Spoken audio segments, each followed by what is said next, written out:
আসসালামু আলাইকুম রহমতুল্লাহ। শুরু করছি মহান আল্লাহর নামে। দর্শক, আশা করি আল্লাহর অশেষ মেহেরবানিতে আপনারা ভালো আছেন।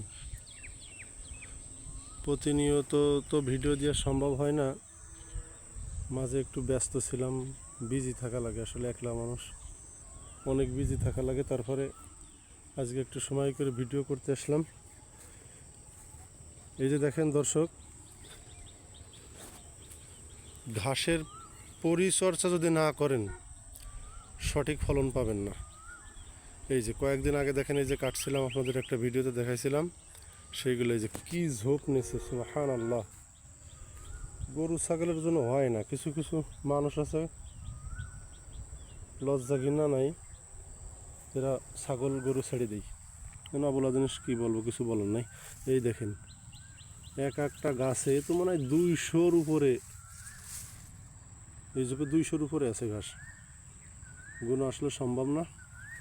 এই যে আমি দেখেন কুপাই দিছি, এইটা যখনই কাটা শেষ হবে ইনশাআল্লাহ আমি একবারে পুরোটা কুপায়ে সেচ দিয়ে সার দেবো। শুনুন, আপনারা যদি প্রচুর ফলন পাইতে চান তাহলে আমার এই টিপসটা ফলো করবেন, ইনশাল্লাহ আপনারা দেখবেন প্রচুর ফলন পাবেন। আমার এইখানে 12% জমি, 12% জমির ঘাস আমি 3টা গরুরে ফুল দমে ওরা পেট ভরে খাইছে, প্রায় 20-25 দিন যাবে ইনশাল্লাহ। যদি এইটা আমি এখন যে এই যে মাটি কুপাই দিয়ে আপনারা ঘাসের সার ম্যানেজমেন্ট যেটা দেবেন, আমি সেটাই আপনাদের আজকে বলতেছি। মূল কথা সেটা, সার ম্যানেজমেন্টটা হবে এইভাবে। ক্ষেতটা তো পুরা বছর কুপানো যায় না, শুধুমাত্র এই সময়টায় কুপানো যায়, তাছাড়া আর কোপ দেওয়া সম্ভব হয় না। তো এই সময়টা একটা কোপ দিলে পুরো বছর ইনশাল্লাহ ফিট থাকবে।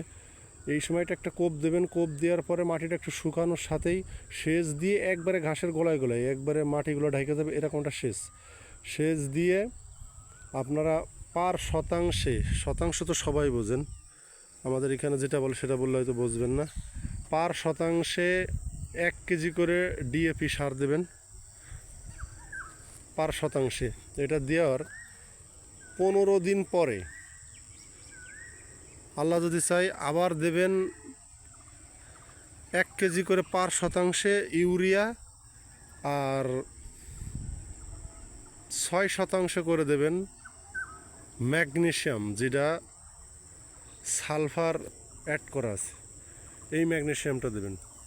দেওয়ার পরে আবার এরকম পানি দিয়ে দেবেন, ইনশাল্লাহ দেখবেন 4% জমিতে আমার 12% জমিতে আমি যে 20 দিন খাওয়াচ্ছি, ইনশাল্লাহ এর পরের বার দেখা যাবে যে আমি 1 মাসের অধিক হয়ে গেছে, 40 দিনও আমি খাওয়াই শেষ করতে পারবো না ইনশাল্লাহ। এই যে দেখেন তার প্রমাণ, এই যে তার প্রমাণ স্বরূপ দেখেন আমার এই ঘাসটা। আপনারা জানেন আজকে এটা 10 দিন হয়েছে বয়স, আমি কাটা শেষ 10 দিন হয়েছে বয়স, আমি সার দিছি আর একটা সেচ দিছি, কিন্তু এর পরিচর্যা আমি করতে পারি না। দেখেন দর্শক কী পরিস্থিতি, আমি বাসায় ছিলাম না। এই দেখেন ভিতরে যে আগাছা, এই আগাছাগুলো থাকলে ঘাসে তেমন ফলনও হয় না, তেমন বাইরেও হয় না। এই জন্য এর পরবর্তীতে ইনশাল্লাহ আমি এটা কোপানোর চেষ্টা করবো, আল্লাহ যদি আমার বাসায় রাখে। আর আমি আপনাদের সকলের কাছে দোয়া চাই দর্শক, আপনারা আমারে সাপোর্ট করবেন, আমার জন্য দোয়া করবেন। আমি আসলে একজন অসহায় মানুষ, আপনারা আমার পাশে থাকবেন দর্শক। আমি আপনাদের কাছে সহযোগিতা কামনা করি, আল্লাহর কাছে আমার জন্য খাস করে দোয়া করবেন। আমি আসলে অনেক ভালো মানের একটা জিনিস থেকে আল্লাহ আমাকে নিয়ে এসছে, আলহামদুলিল্লাহ আমি এখানে চলে আসছি। সব কিছু আমার আল্লাহর জন্য, আমার মালিকের জন্য, আলহামদুলিল্লাহ, আলহামদুলিল্লাহ রাব্বিল আলামিন।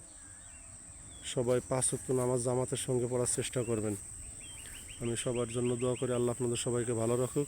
আমি আপনাদের সহযোগিতা চাই দর্শক, আপনারা সবাই আমার জন্য দোয়া করবেন। যারাই আমার ভিডিওটা দেখবেন আমার জন্য আল্লাহর কাছে দোয়া করেন, আল্লাহ আমার দুনিয়া এবং আখিরাতে যেন কল্যাণ দান করে, এই দোয়া চাই সবার কাছে। আল্লাহ যেন সবাইকে ভালো রাখে। আসসালামু আলাইকুম ওয়া রাহমাতুল্লাহি ওয়া বারাকাতুহু।